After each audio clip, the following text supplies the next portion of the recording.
What we wanted to do when we put this race into place was to create an exciting, magnetic event that everyone enjoyed when they did it, looked forward to more the next year. Then they enjoyed it even more the second year, and more the third year, and tell their friends, tell their business owners. And so we've taken steps each year to make it more of that way. We're now at 650 people participating. The sponsorships have really come on. We are an integral part of what the Kingstown Striders, the local running club, is all about. And just for a little bit more about the Kingstown Striders and what being on your feet, on the road, and visible in front of the entire community means, the president of Kingstown Striders will say just a couple words. We're just really happy to be part of the 15K and the 5K. We were thrilled when Mark asked us to come on as the host running club, because we are all about promoting folks getting out there, partnering with the active lifestyle theme, getting out there running. There really was kind of a hole in the running community that Metro Run Walk has really helped to fill in, and bringing in a really high quality road running event to Springfield has been key in that. And I think with the future growth of this race and the sponsorship and being able to support the folks like Keene and et cetera, and Edison and the high schools is just really the icing on the cake, and we're just really happy to be part of that. How many people are on the race committee? Just so you can see the people who worry about this 12 months out of the year and lose their life in the spring. Okay, yeah, that's us, and there are a few more people that weren't able to make it. How many people gave in kind or wrote a check to financially support the race? How about that? How many volunteered? How many ran or walked the event?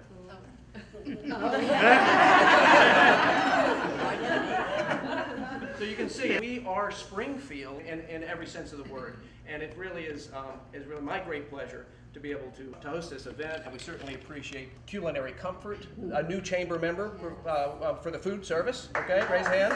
Very nice. And Alejandro Escobar, Cervantes Coffee, very much thank you. And so, so now it's time to give out some money. We've tried to grow proceeds, and the way you do that is you get more people and more sponsors and defray more expense. And we were successful in pretty much doubling net proceeds this year, and we hope to double again next year and double it the year after that. And before you know it, we're going to have a financial juggernaut that can really move the needle in terms of these and other nonprofits as we move forward.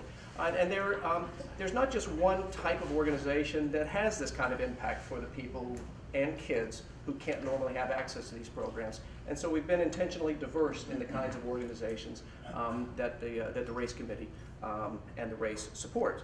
And so we were able to add on a local high school. The high schools that are receiving money are the ones that have more free and reduced lunches, which is an indicator of the affordability of the student set, which is an indicator of their ability to raise funds, because you've got a single parent who's working 2 jobs. They're not out there schlepping the magazines so they can raise money for the kid, right? And so we are happy to invite Edison High School to accept $1,000 for their running program. Coach Flynn and Coach Ivan Chirinos have been long-time assets, and I've known them for years, and they do a great job for the Edison kids.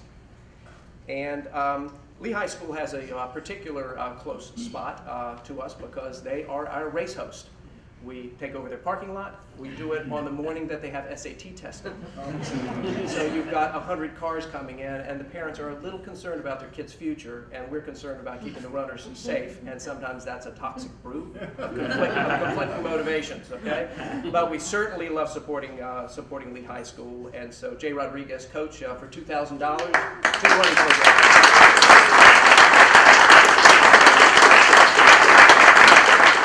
Services, Lori Barb over there is a huge asset, and obviously they turn the school over to us, a PA system and everything else. Another key facility here locally is South Run Rec Center. They are an integral part of Springfield Days, and Lori Strickland is on the race committee and helps out with a lot of kids programs. One thing that we want to be clear about is that active lifestyle doesn't always mean you're on your feet. Sometimes that's inappropriate for kids, especially those kids with disabilities.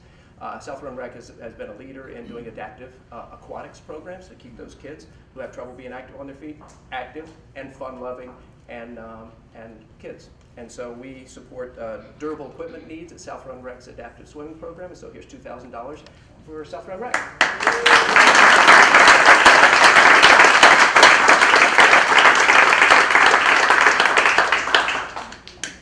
Another huge asset, it's really fascinating, when we run this race, especially the first year down at Lake Acatee Park, we usually do it most years, when we say, who's new to Springfield? Who hasn't really come into Springfield before? The first year we were at Lake Acatee Park running this race, and out of the 500 people, a good 200 or 250 had never been to Lake Acatee Park before.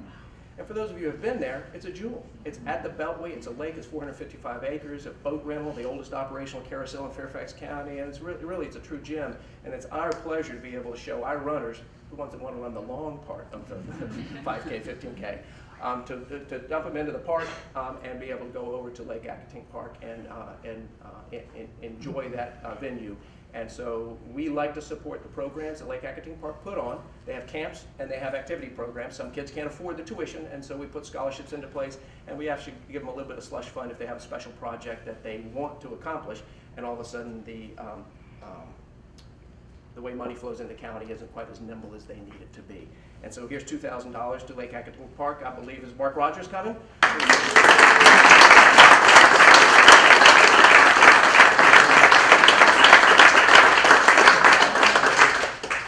In my past, I was exposed to an organization called Keene Greater DC, and they were primarily in DC and Maryland, putting on for many years free volunteer-driven recreation programs for kids with disabilities. And in one of these events, you are struck with the smiles both on the volunteers' face and on the kids. And they put hundreds of programs together. It was inevitable that they came into Virginia. We love that. Several years ago, they landed at Lee Key Center, in association with Key Elementary School, and they do great work. We want to stay in Springfield, and we're willing to support that. And it's a 501c3 public charity. They deserve extra support from us. So for their Springfield programs, hopefully maybe a swimming program soon or a running program. We'll worry about that later. Keene Greater DC, $4,750.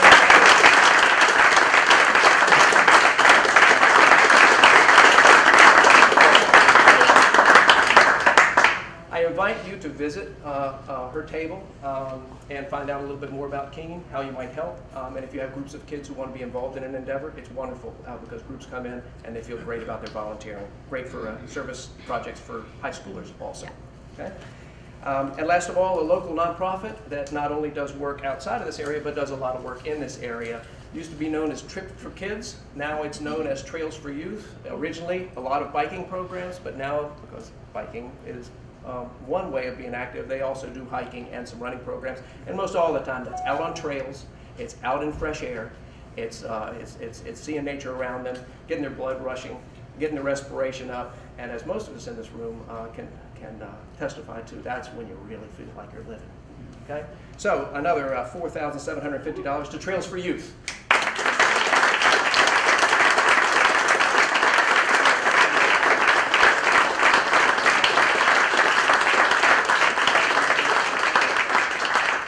So get to know these folks. They're doing fabulous work. They deserve our support. They deserve our attention. They deserve our interest.